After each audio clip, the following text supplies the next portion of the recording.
Blog Talk Radio. Welcome to Fearless Generations with Terry Zayer and Kelly Fox.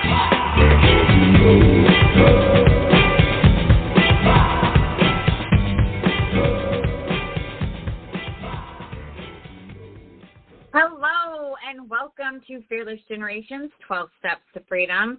We are moving on to step 9, which is intention. And tonight is the introduction night, which means anything goes. So we're going to be talking all things intention tonight. And the tool this month is also intention. And so I want to talk about what is the difference between the step of intention and the tool of intention.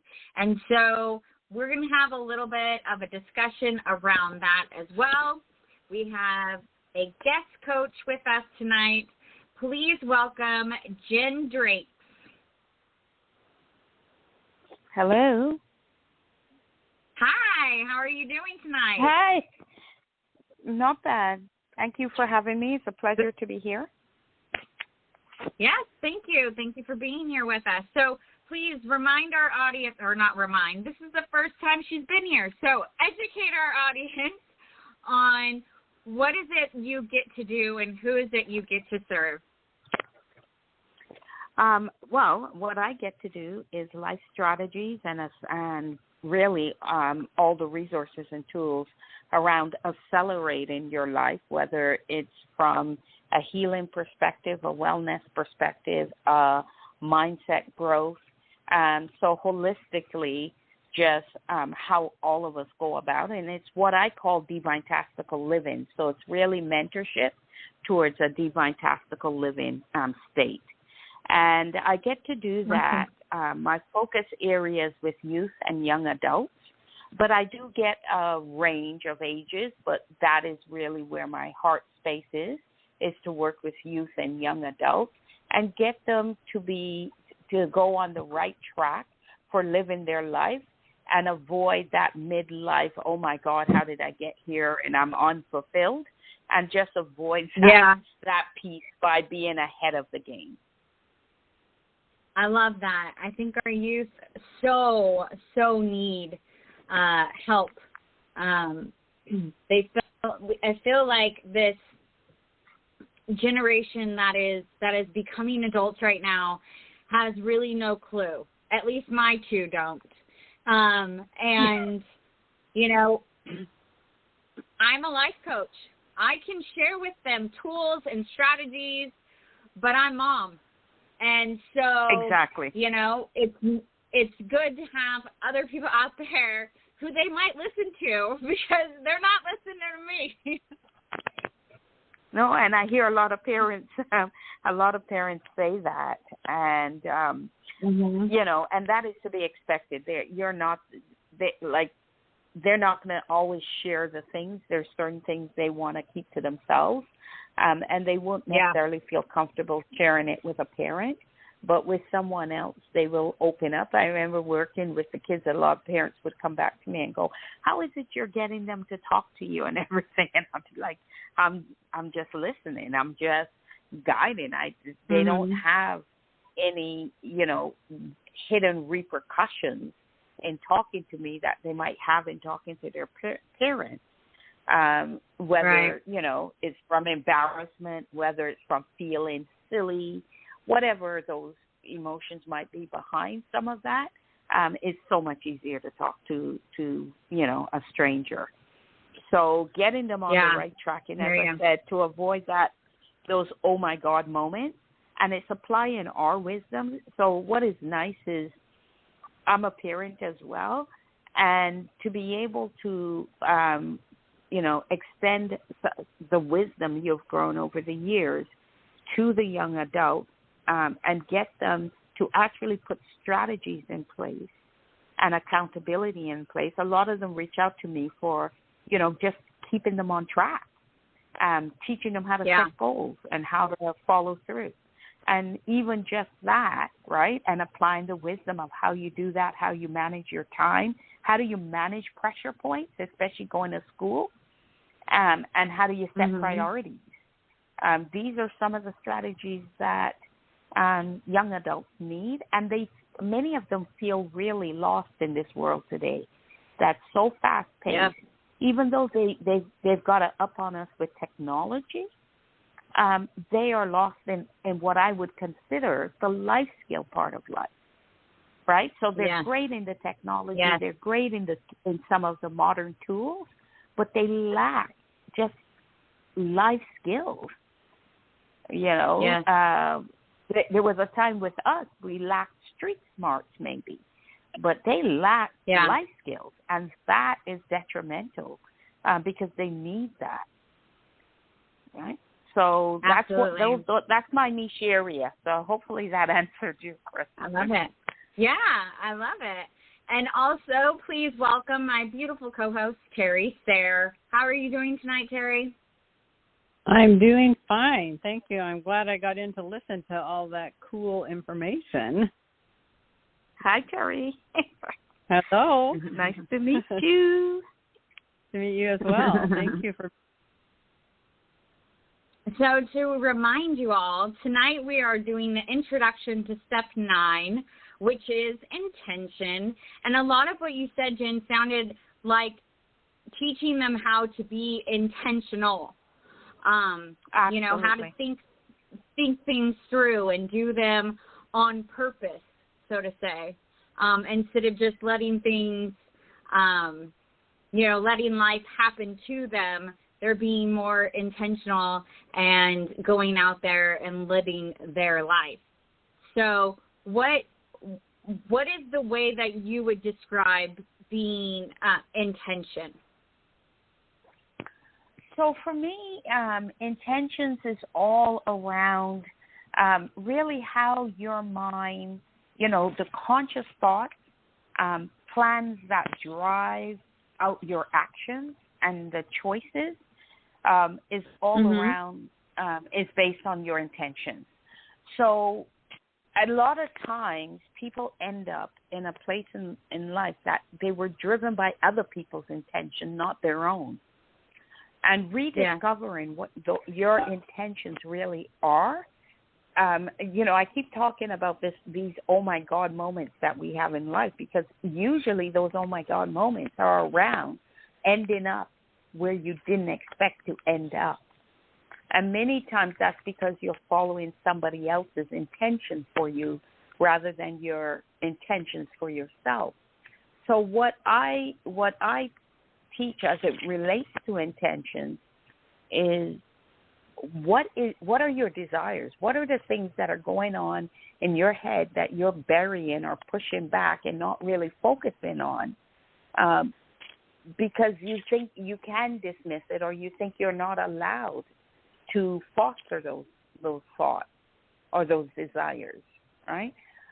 Recently I was telling a story about a guy I worked with was talking about telling his father he wanted to be artistic. He really loved art, and he wanted to do something very artistic in his life. And the father told him he's not going to make any money from that. So what he ended up went on to do in school was industrial design, which interestingly has components of art, but it's not what he wanted. And the reason he went down that path is because his father, gave him the impression he could not be, and I put my fingers up, successful as a artist.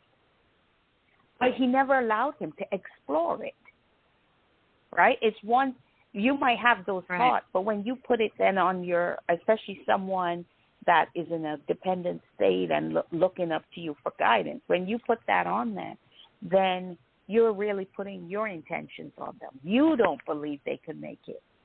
But what if they were able to explore the thought? They might change their mind. They might redirect it or course correct it in a way that works for them.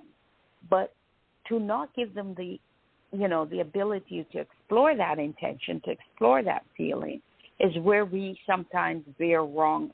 And we're not trying to hurt anybody when we do that. But it's just that we put our own opinions and our thoughts on somebody else. And then they go on living their life based on that setting, that framework that was set at that point in time. And then the person that follows that and continues usually ends up in, the infamous midlife crisis going, oh, my God. And then trying to course correct at that point in time. And, so for me, intentions is about listening and guiding and supporting and cheerleading other people's intentions for themselves. And for us as individuals is really getting in touch with our intentions for ourselves. What is that? And sometimes that means reconnecting at a much deeper level than the superficial day-to-day to find out what those intentions are for yourself and then acting on that. So when I think of intentions, it's really all about, the areas of your life that you want some sort of outcome, and you're going to prepare to take the actions for that with the intention of what you want to have happen. Mhm. Yeah. Yeah, absolutely. Yeah, the wording we might use is living your life with, based on other people's expectations of you or perceived expectations of you, which would take you to that OMG moment, right? Like your parents wanted you to be a doctor and you're in medical school and you hate it and you don't know what to do because you've spent all this time, right? Or all of your family members, were lawyers, and so you have to be a lawyer, or you have a family business and you're just expected to be a part of that family business. There's all these expectations that we take on ourselves and let dictate our actions. And when we can get focused and connected to ourselves, I completely agree. When we can do that, and we set an intention for ourselves, and then that involves taking action. But when we do it for what we truly want and who we truly want to be, that's when the intention is in freedom. That's when the action is in freedom, instead of fear. And that can be your fear or somebody else's. So, and totally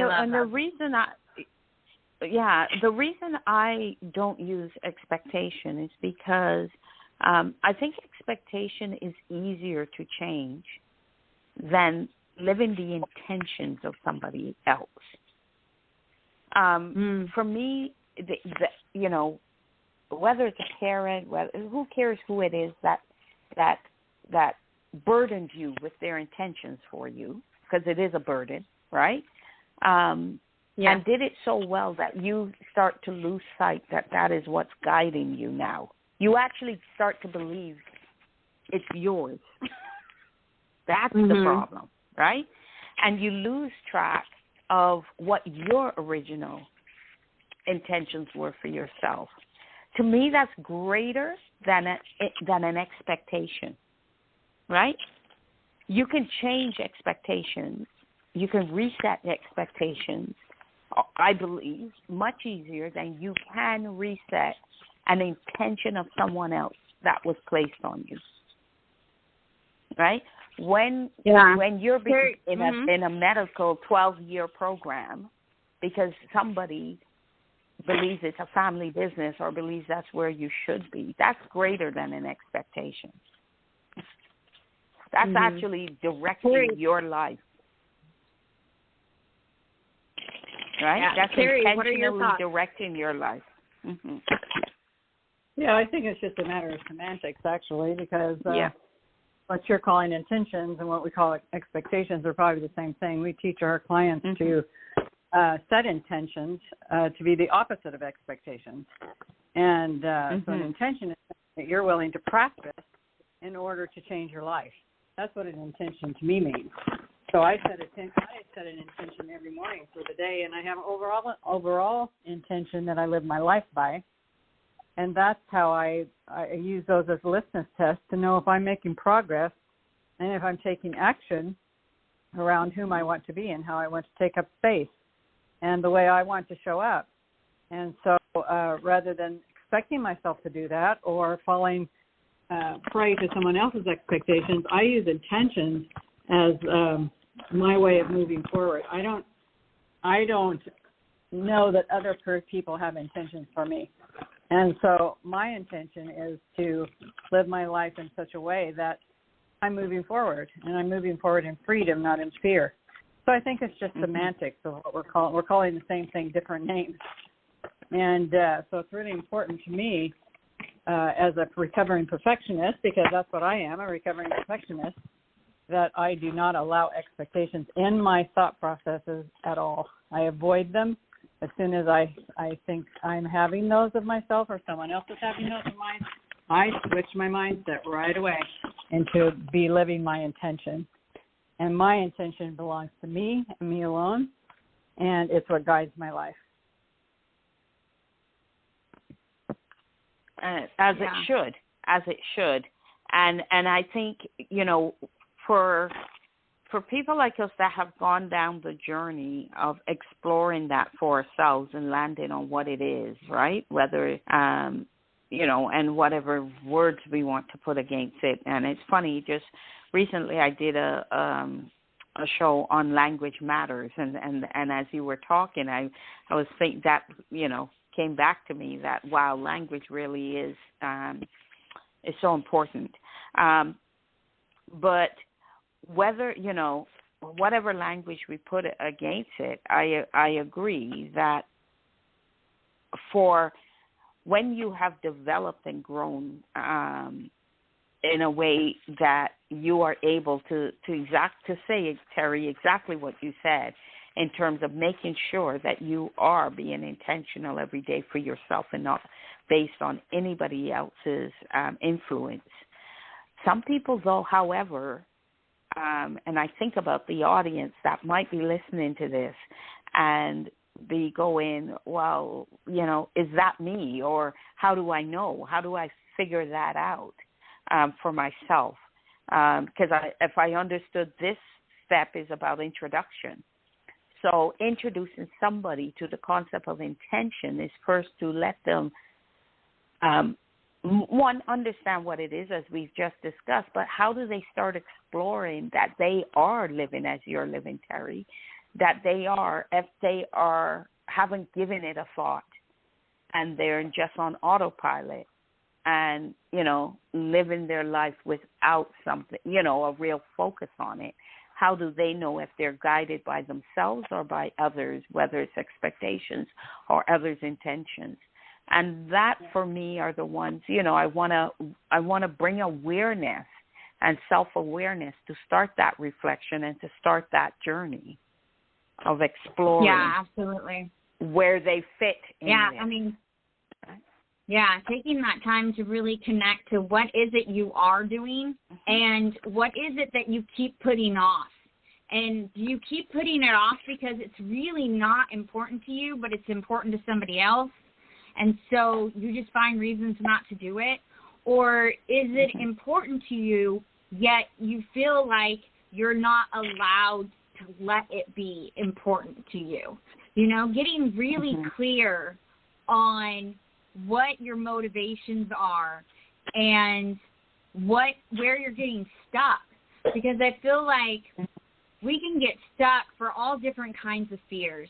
And it really, when it comes down to it, it doesn't matter which fear necessarily is getting us stuck, but that we're stuck. And what is one step that we can take that can get us a little less stuck, that can get us moving in the direction that we want? And intentions is definitely one of those steps. What could we practice? And maybe it's practicing being more aware or paying attention to our thoughts when it comes to doing A, or being more aware of how willing we are to do B. And those are all things, those are tiny steps that we can take that that will help us to become aware and connect to what those things are that we really want to be doing and who we really want to be. And when we can get clear on those, then we can lay out a plan of more baby steps that we can take, more things that we can practice to get ourselves going in that direction. But I definitely agree, we have to be aware first. Awareness is the first step. We're on step 9, so awareness is in every step. You know, so how can we up our level of awareness around our intentions and what we desire for ourselves and for our life? So is there a tool or a skill that you share with your clients on how to up that awareness, how to start that process in becoming aware of what those desires are? I'm so glad that you asked that, because one of the things, there's one of the exercises that I ask my clients to do, which I ask them to write a letter to themselves. And literally, you know, in writing, you know, that allows you to connect with on a deeper level. And it also serves as quite the tool for self-reflection and motivation. So you find a quiet and comfortable space where you can focus, because I think also with intention comes deep focus, right? To be intentional. And one aspect of intention is also manifestation. So they always say, you hear Tony Robbins always kind of calling out, that where you focus is what you will create or co-create. You know, you find a space that has a quiet space. I really, really believe in the pen to paper. Some people will say they'll sit with their laptop and type. But I think from a mindset point of view, putting pen to paper and actually writing really has a brain, you know, chemistry connection that imprints. And so when I ask them to do, right? So when I ask them to do this, I do not accept it being done on an electronic format. I ask them to literally go back old school, get a pen, paper, and write. Find a really quiet place. You know, start like every letter starts, you know, dear, whatever your name is. So for me, it would be Dear Jen. So begin by addressing yourself. You can use a term of endearment if you want, and especially if you're into, you know, the self-love and self-awareness. So you can use a term of endearment that resonates with you. And just reflect on your current circumstances, your emotions, your thoughts. Write about where you are in life right now and how you feel about it. Be honest and open with yourself, because it's just between you and the paper, right? So there's no need to lie. So really go within, connect with your heart space, and then start to write. And you'll be, you know, they're really surprised some of the things that come out.